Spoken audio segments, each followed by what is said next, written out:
আমার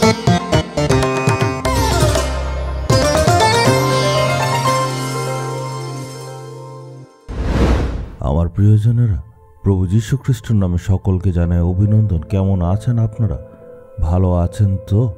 সব সময় আনন্দে থাকতে হবে। এই ফুলগুলি দেখুন কত সুন্দর। এই ফুলগুলিকে দেখাটা কত মনোরম দৃশ্য। এখানে অনেক মৌমাছি আসে।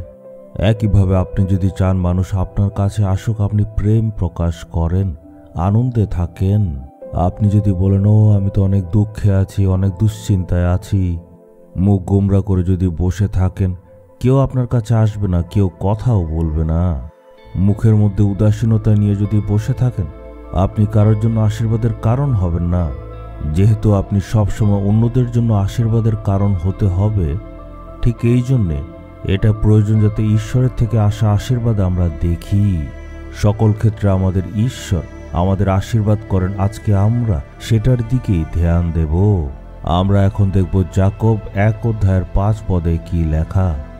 তোমাদের কারো যদি প্রজ্ঞার অভাব থাকে, সে ঈশ্বরের কাছে তা চাইবে, যিনি কোনো ত্রুটি না ধরে উদারভাবে সকলকে দান করে থাকেন, আর তাকে তা দেওয়া হবে। বলছে ঈশ্বর উদারভাবে প্রজ্ঞা দান করবেন। জ্ঞানের বৃদ্ধির কথা বলছে, এটাও কিন্তু একটা আশীর্বাদ। আর উনি উদারভাবে দেবেন। পড়াশোনাতে জ্ঞানের প্রয়োজন আছে। আপনি যদি স্ত্রী হন, জ্ঞান দরকার। পুরুষদের পরিবার চালানোর জন্য, ব্যবসা করার জন্য বা কাজ করার জন্য জ্ঞানের প্রয়োজন। পড়াশোনা করলে বুদ্ধি আসে, জ্ঞান কিন্তু এইভাবে আসে না। আমরা যদি অনেক রকম বই পড়ি, তখন আমাদের মনে বুদ্ধি প্রাপ্ত হয়। প্রজ্ঞা কিন্তু ঈশ্বর স্বর্গ থেকে আমাদের দেন। ঐশ্বরিক জ্ঞানের আমাদের প্রয়োজন।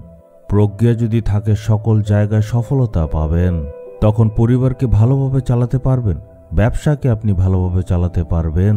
পড়াশোনার ক্ষেত্রে উঁচু স্থানে ঈশ্বর আপনাকে নিয়ে যাবেন। এর মানে এই প্রজ্ঞা দ্বারা ঈশ্বর আপনাকে উঁচু স্থানে নেবেন, মানে ভরপুর আশীর্বাদ আপনি জীবনে পাবেন। সলোমন যখন রাজা হয়েছিল, তখন সে ঈশ্বরের কাছে প্রার্থনা করল, আর ঈশ্বর তাকে জিজ্ঞেস করল কি লাগবে। সেই সময় সলোমনের কাছে কোনো কিছুরই অভাব ছিল না, ধন সম্পত্তি তার অনেক ছিল, কিন্তু এত বড় দেশ চালানোর জন্য যে জ্ঞান দরকার সেটার অভাব ছিল। তখন ঈশ্বর থেকে সে প্রজ্ঞাকে চাইল।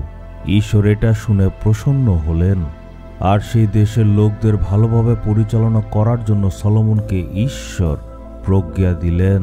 জ্ঞান আর প্রজ্ঞার অভাবে অনেক ধরনের সমস্যা হয়। প্রজ্ঞার অভাবে অনেকে দুশ্চিন্তায় থাকে, যেহেতু তাদের জ্ঞান নেই। তার জন্য তারা ফট করে কিছু একটা কথা বলে দেয়, ফট করে কোনো একটা কাজ করে দেয়, কোনো হিসাব নেই। উল্টাপাল্টা বলে, উল্টাপাল্টা করে সমস্যার মধ্যে পড়ে যায়। এই জন্য বুদ্ধির সহকারে আমাদের সবসময় কাজ করতে হবে। পবিত্র আত্মার দ্বারা আমরা সেই প্রজ্ঞা প্রাপ্ত করতে পারি। বাক্যে লেখা আছে, প্রভু যীশু আমাদের জন্য জ্ঞান আর প্রজ্ঞা। এই জন্য আমাদের প্রভুর কাছে প্রার্থনা করে বলতে হবে, হে প্রভু, আপনি আমাদের হৃদয়ে এসে বাস করুন। আর প্রভু যীশু, যিনি জ্ঞানের উৎস, তিনি যখন বাস করবেন, তখন আপনাকে উদারভাবে প্রজ্ঞা দেবেন। তখন সহজভাবে সকল কাজ করতে পারবেন। প্রার্থনা করবেন, বুকে হাত রেখে আপনি বলুন, হে পিতা ঈশ্বর, জ্ঞানের প্রয়োজন আমার আছে। প্রজ্ঞার অভাবে আমি জীবনে অনেক দুশ্চিন্তায় আছি।